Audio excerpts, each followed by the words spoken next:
Christmas present from a very dear friend of mine. Look, Daddy, teacher says every time a bell rings, an angel gets his wings. That's right. That's right. Attaboy, Clarence. Sydney Sweeney arrives at the New York Stock Exchange for a special moment. She's here with American Eagle celebrating their partnership in a big way. Stepping onto the trading floor, Sydney rings the opening bell, a tradition that marks important moments for brands and companies.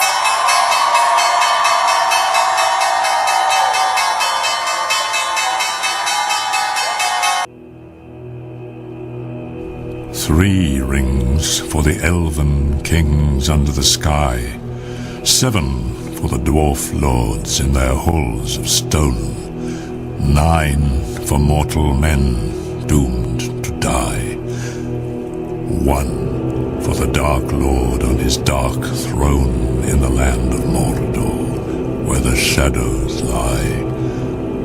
1 ring to rule them all, 1 ring to find them, 1 ring to bring them all, and in the darkness bind them.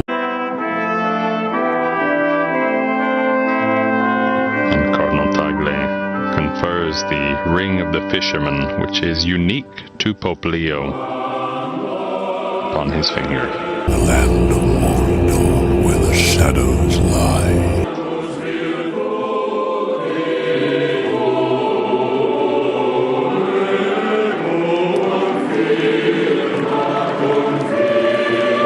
This ring has roots in the New Testament. The Holy Father looks at it, newly placed upon his ring finger of his right hand.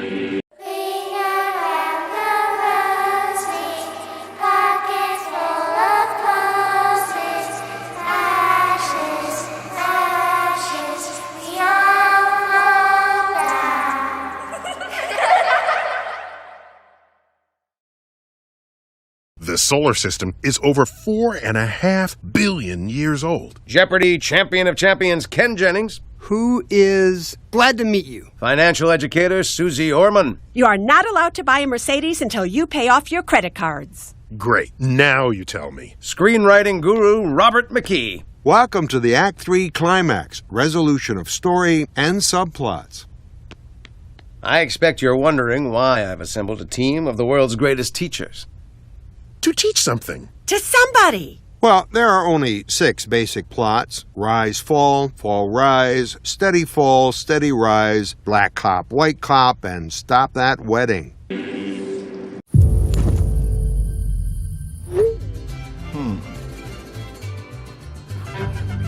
Honestly? Hey, man. Up here. There he is. Call it what you want to. Do it how you want it. Kick it back, just take me to the other side. Go ooh la la. Said I'm seeing stars.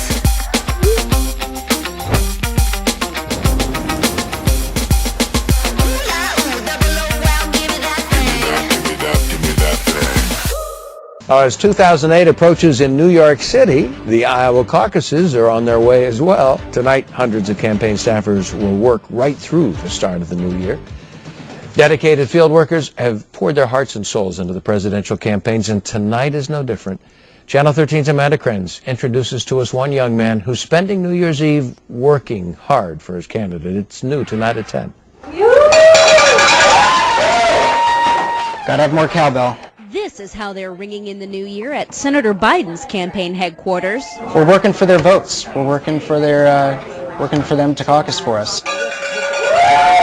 Each ringing of the cowbell means they've landed another precinct captain. We're trying to put someone in every single precinct, all 1,781 precincts around the state. Well, here's what I'm up to. This is Sally. And these are Sally. And those are Sally.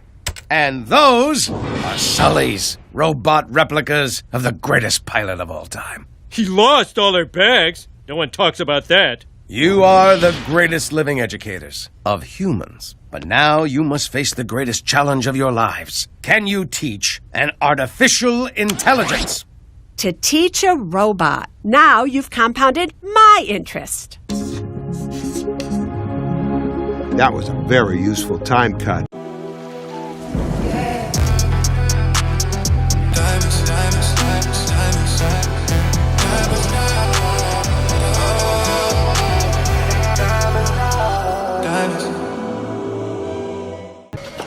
That was going to be a great track. Guys, what's the deal? Are you sure that was sounding okay? I'll be honest, fellas, it was sounding great, but I could have used a little more cowbell.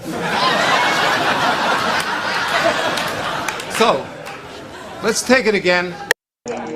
Senator Biden family members are even working the phones and the cowbell. We're really putting the nose to the grindstone here. And while Sean's happy to be working for Biden on New Year's, Gotta have more cowbell. he says some people aren't exactly full of holiday cheer when they get his call. People that are definite supporters of the senator tend to be warmer. Okay, so that includes a second choice universe. Sean says he does this because it works. He says the phone calls build support.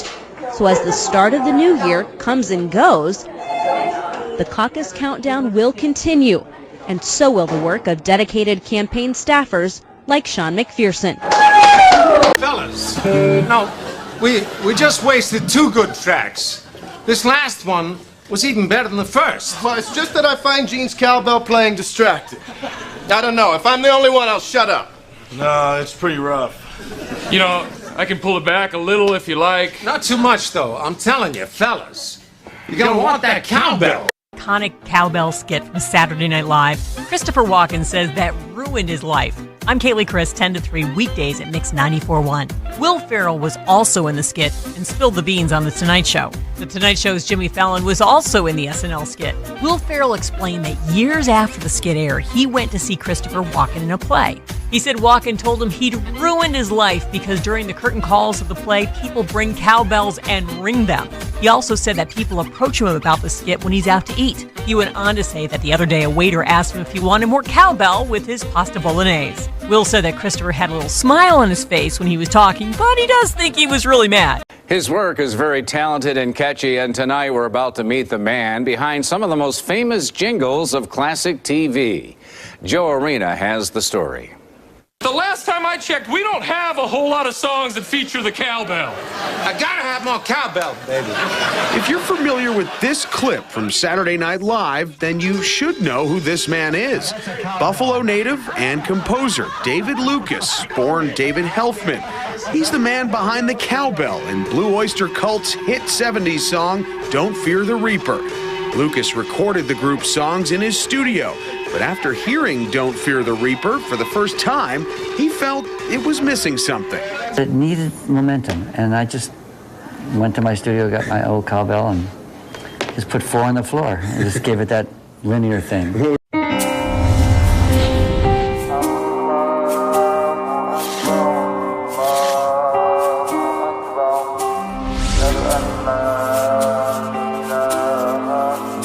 As a boy, I spent several years in Indonesia and heard the call of the azan at the break of dawn and at the fall of dusk.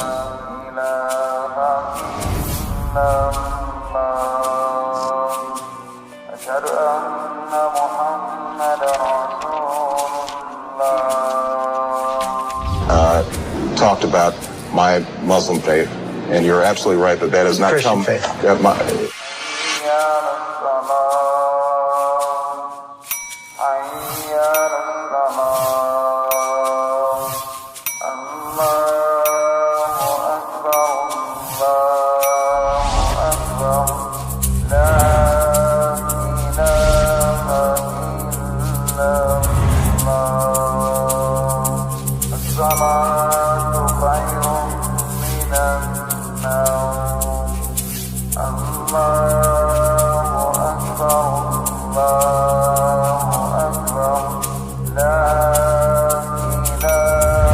I have known Islam on 3 continents. Islam on 3 continents.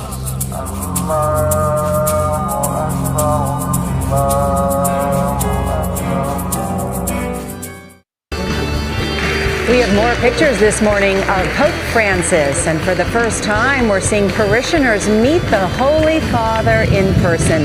Many kissed the Pope's ring, and the Pope prayed at Santa Maria Maggiore. It is the oldest church in the world dedicated to the Madonna. Rituals now begin in wake of Pope Francis's death, and one of the first things done is to destroy the Pope's papal ring, which serves as his official seal on all documents. Then it is the 9 days of mourning.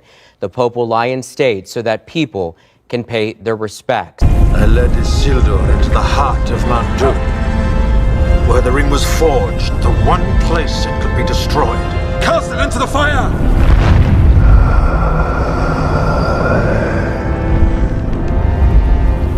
Destroy it! What was the band's reaction when they heard that, just that background noise? I don't remember. They really didn't argue with me or question what I did. And it's safe to say that from that moment, and maybe even before that day, very few challenged Lucas's creativity. Whether he was helping a rock group compose an album or writing an all-time famous jingle like this one. Reach out and touch someone. David Lucas, the boy from Buffalo who started out at the age of 4 singing with his parents in Buffalo, live on radio and in concert, knew what people wanted to hear. My philosophy was win, lose, or draw. You know, failure is a pathway to success. We try everything. Right. If it stinks, we know it. If it's good, we know it. But we'll never know. You never know. Until we do it. And today, it's no surprise that this game plan landed David Lucas in Buffalo's Music Hall of Fame. An amazing honor. I mean, you know, we're all just 6-year-old kids looking over our shoulder waiting to get caught. Yeah, I noticed, but fire's no problem for me. As I was saying, Green Lantern can do anything. Except shut up, apparently.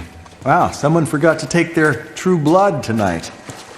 I'm not a vampire. Seriously? I thought with the darkness and the vanishing, then what, super strength? No.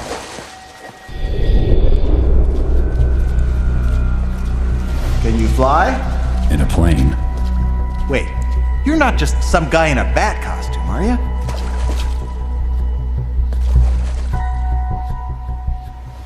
Are you freaking kidding me? What? Nobody asked you to prom, so now you dress as a bat and prowl around your parents' basement? What's this do? Huh? No buttons. I assume it works off concentration. How'd you do that? You weren't concentrating. You won't do that again. Unless I want to. That's it! Let's rumba, Spooky!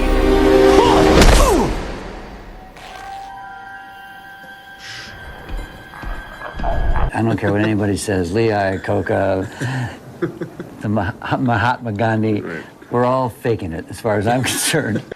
Dancing dragons filled the Apostolic Palace in one of Pope Francis's meetings.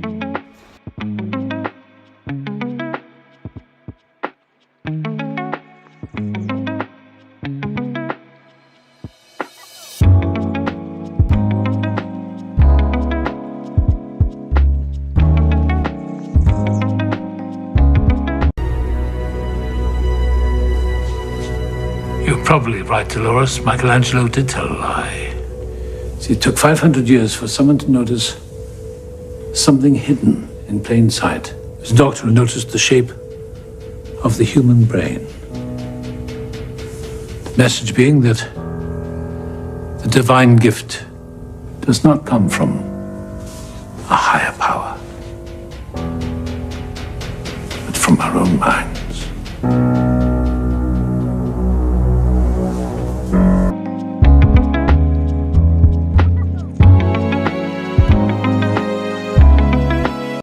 The Last Pope and the Antichrist? The prophecy of Saint Malachi explained. Have you ever heard of Saint Malachi's prophecy? It predicts all the popes in history and even suggests that Pope Francis might be the last. But there's more. Many people believe that after him, the Antichrist could appear.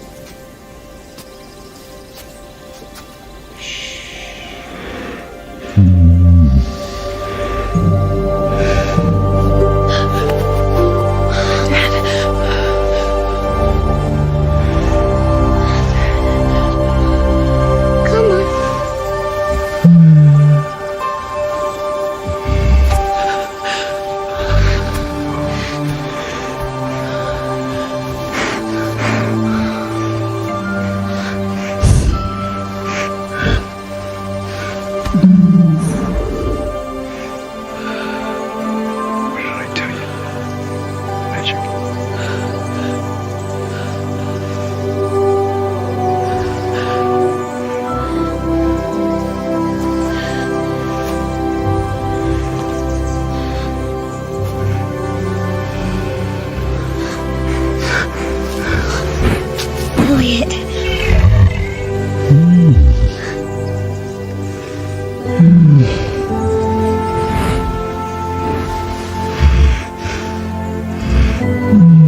prophecy of the last pope.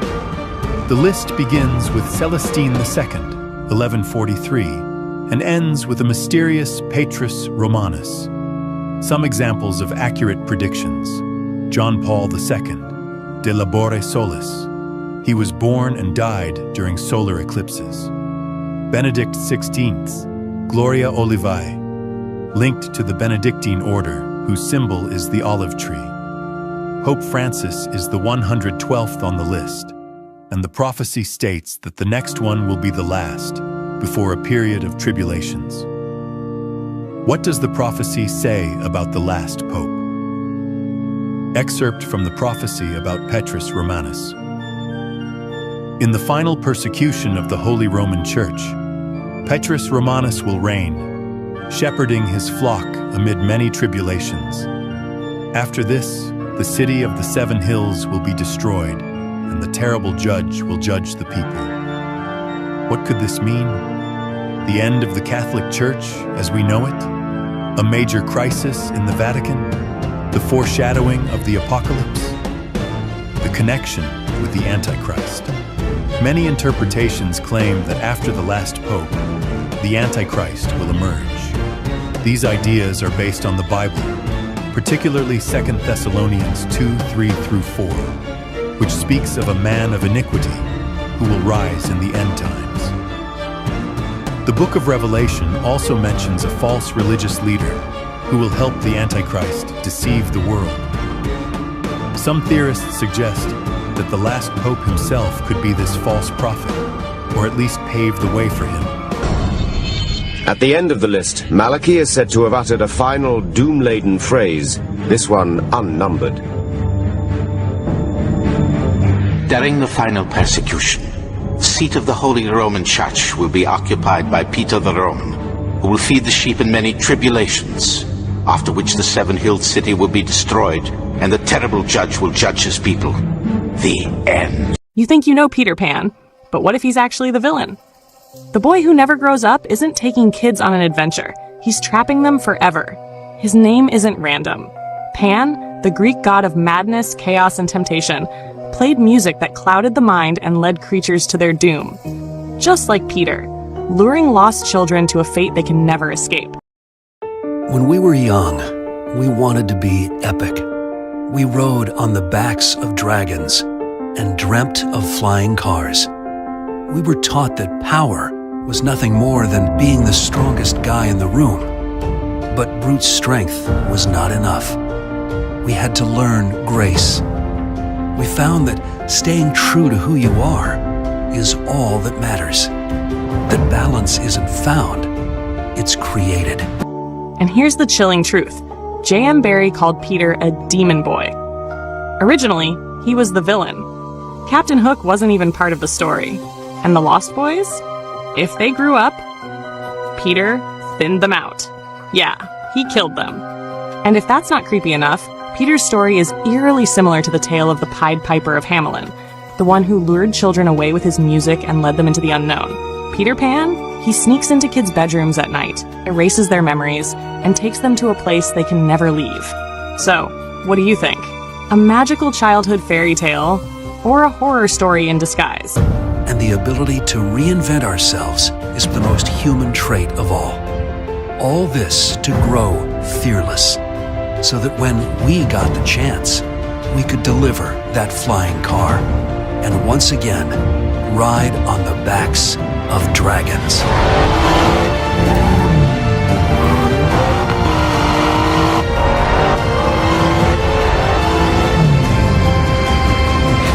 Following a 4-month mission at the International Space Station, highlighted by a video chat with the Pontiff himself, these astronauts have now returned to Earth and made sure to pay the Holy Father a visit in person. They also brought their families along for the eventful encounter. Anche i cosmonauti russi, sebbene non fossero cattolici, hanno voluto partecipare a questo evento.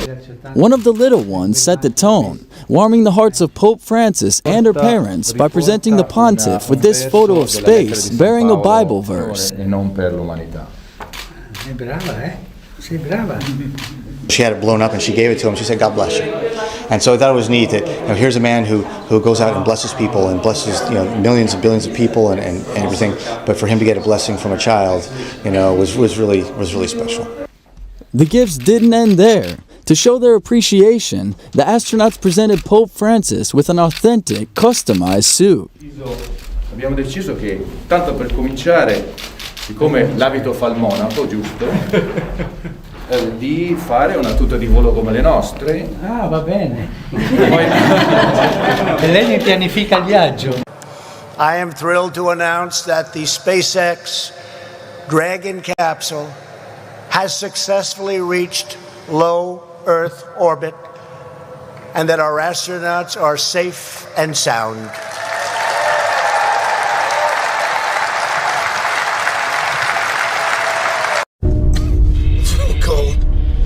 Real cold. Can you do one last thing for me? Sure, man. When you get back, I need you to find my little Jenny. Give her this. We've been through 2 black holes, Alex. By the time I get back, she'll be 128 years old. No, if you go the other way, cancel the sun's gravity, reducing time on Earth by the diminutive effect. I'll make you get her just before she was born. Okay. You probably have to wait 3 years before you give her that. That means you'll still be there when I get back. You're not dying, Alex. You're only dying over here, but not there. If I harness the right amount of energy, I could drill a black hole through the sun, reducing its heat by 70%, and meet you in the future past, my friend. Meet you in the future past. With this launch, the decades of lost years and little action are officially over. A new age of American ambition has now begun. To act is to deceive. And to deceive, one must forget oneself. Who are you? Every metamorphosis is demanding, but to become this beast, well, that requires a little extra kick. Yes. Now, hear me roar!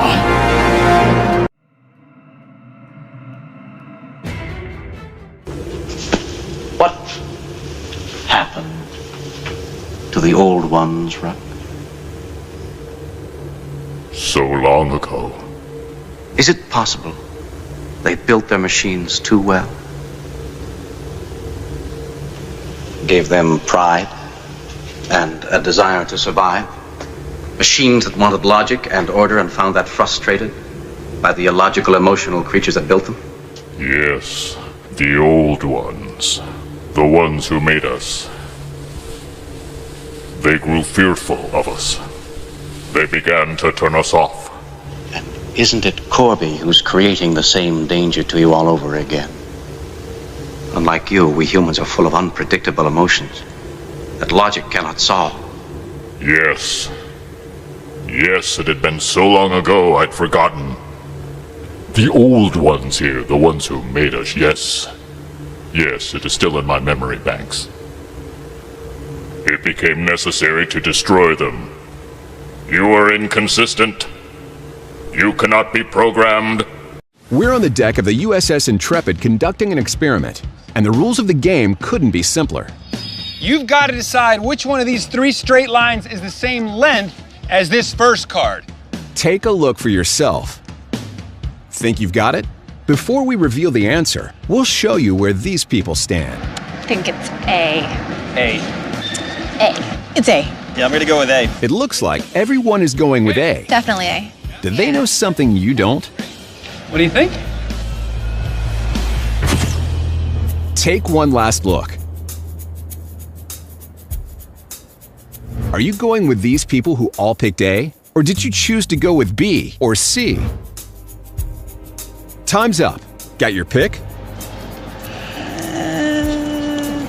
It's A. You're gonna go with the group? Yeah. All right, great. Is that what you picked?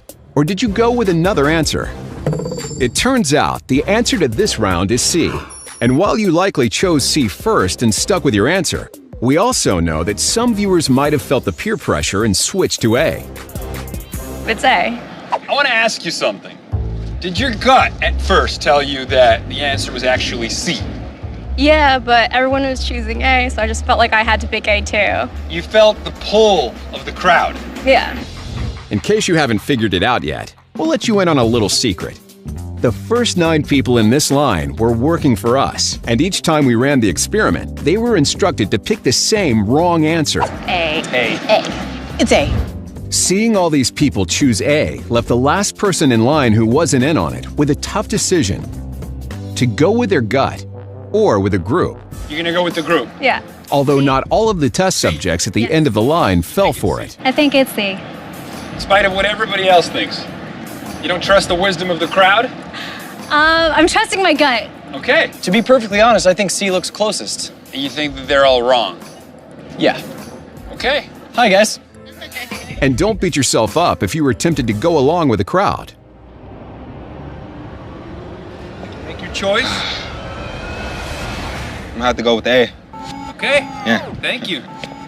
What happened? I have a confession. Okay. I actually thought it was C. Did you start to question your own judgment? I did. I don't want to be the dumb kid. I don't want to stand out, you know. You are inferior. And Corby.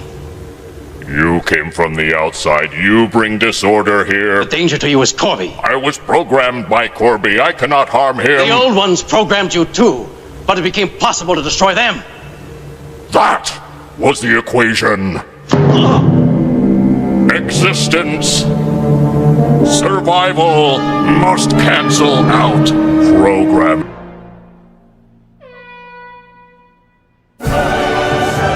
This is what they came to see!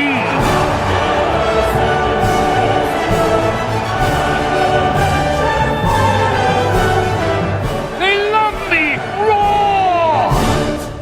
Ironically, it is the cold brew that births the fire-breathing dragon. Fascinating. What? It appears to be a Lord of the Rings ring. It's even got the Elvish engraving on it. It's not Elvish. It's the language of Mordor written in Elvish script. One ring to rule them all. One ring to find them. One ring to bring them all. And in the darkness bind them. Holy crap, are we naughty? 9 rings were gifted to the race of men who, above all else, desire power. For within these rings was bound the strength and will to govern each race. I'm not gonna hurt you, Nicky. Remember me. Remember who I am.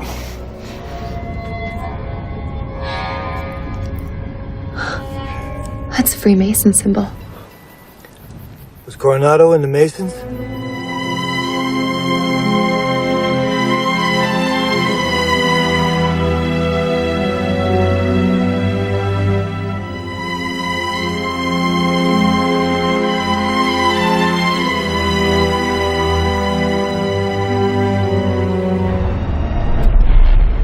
One ring to rule them all. I love DJing. I love music. What's your dream playlist? What is the profession? Yeah, which profession are we talking about? Just look at it. Is it a legal profession? Of course it's legal. It's only my profession. I'm trying to read it. Okay. It's too many diamonds. Ah! Yeah, that's too bright. That's too bright. Go anyway. Oh, Mason, are you a Mason? Of course I am. Okay. That's a secret ceremony. Well, you might as well put your pinky out when you drink your drink. Put your pinky out. You're involved in the secret ceremony? Stop it. Destroy it! No.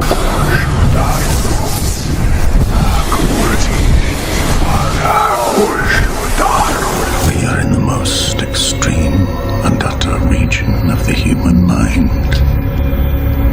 A radiant abyss where men meet themselves. I see you. There is no life in the void.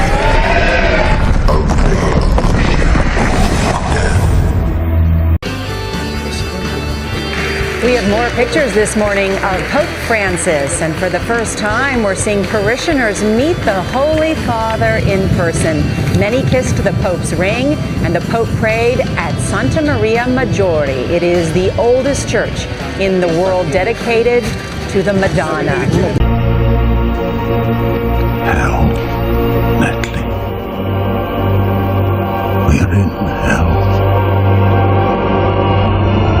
Everyone knows my husband, Ron DeSantis, is endorsed by President Trump, but he's also an amazing dad.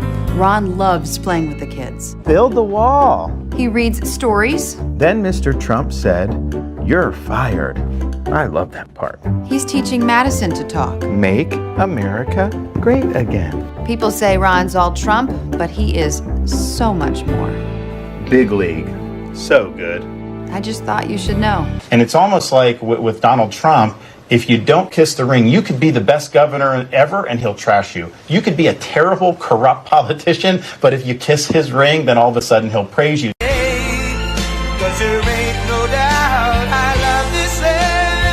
Before we begin, I'd like to take time to congratulate Ron DeSantis and, of course, a really terrific person who I've gotten to know, his wife Casey, for having run a great campaign for president. He did. He ran a really good campaign, I will tell you. It's not easy. They think it's easy doing this stuff, right? It's not easy.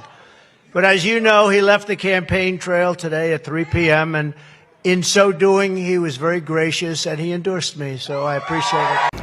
President Trump, who attended Fordham, a Jesuit university, came face-to-face today with the first Jesuit pope. The rest is history. If I were the devil, if I were the prince of darkness, I'd want to engulf the whole world in darkness, and I'd have a third of its real estate and 4/5 of its population, but I wouldn't be happy until I had seized the ripest apple on the tree, thee. So I'd set about, however necessary, to take over the United States.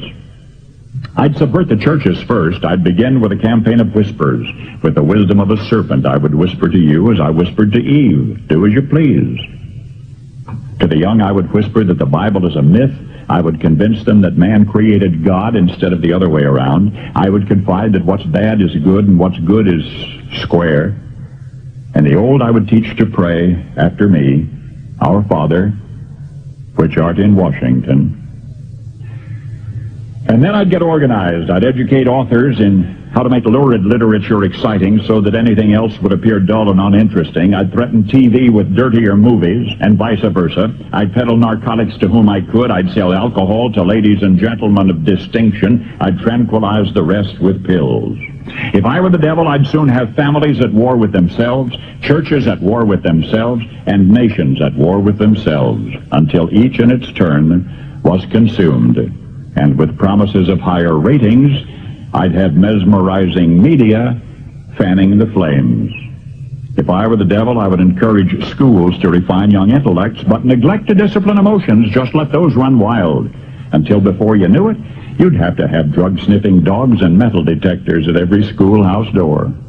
Within a decade, I'd have prisons overflowing. I'd have judges promoting pornography. Soon I could evict God from the courthouse, then from the schoolhouse, and then from the houses of Congress. And in his own churches, I would substitute psychology for religion and deify science. I would lure priests and pastors into misusing boys and girls and church money. If I were the devil, I'd make the symbol of Easter an egg and the symbol of Christmas a bottle. If I were the devil, I'd take from those who have and give to those who wanted until I had killed the incentive of the ambitious. And what'll you bet? I couldn't get whole states to promote gambling as the way to get rich. I would caution against extremes in hard work, in patriotism, in moral conduct. I would convince the young that marriage is old-fashioned, that swinging is more fun, that what you see on TV is the way to be. And thus I could undress you in public, and I could lure you into bed with diseases for which there is no cure. In other words, if I were the devil, I'd just keep right on doing what he's doing. Oh, that's a lot of people. Don't worry, they don't bite. That's right. Hey. Hello. This is Ian. Ian, this is my crew from the LGBTQIA Center. Hey. Hey, How Ian. Are you going to introduce yourselves, or do I have to do it for you? I'm Bethany. I'm a triracial cisgendered girl fag. I identify as pansexual and my pronoun is she. Okay. Hi, Emerson. Gender fluid, hetero-romantic, demisexual mutt, and a redhead. My pronoun is Z. Hey, I'm Rabbit, genderqueer, tax attorney. I identify as Jennifer Aniston. Just kidding. V then birth. DX. Chinese Mexican agender intersex AFAB. My pronoun is they. Okay. All right, is it okay if I ask a few questions? Better than to assume you know the answers. What is intersex? When a person is born with what is typically perceived as both male and female sex organs. AFAB? Assigned female at birth. When your parents decide your gender without considering how you may identify in the future. Okay, and what's the whole pronoun thing? When we talk about DX, we say, ask them if they would like a coffee. But there's only one of him. Her, them.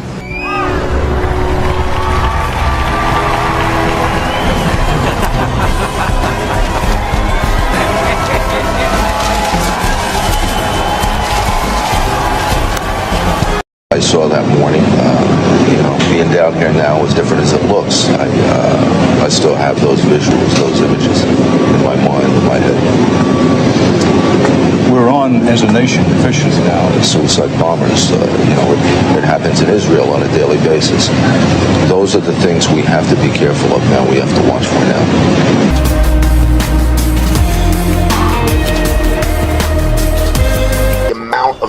Time, effort, money that is being expended by Satan and his minions to implement his agenda.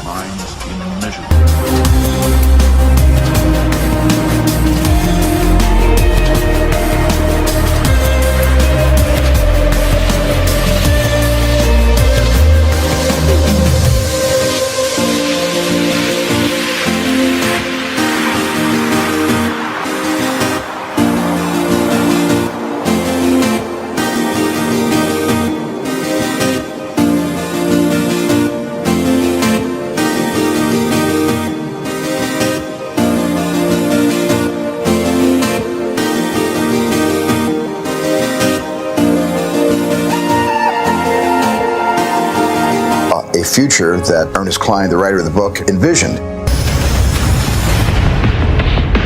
I was very careful with Ernie collaborating with me every step of the way to be able to find the movie narrative inside this dense forest of Ernie's profound imagination.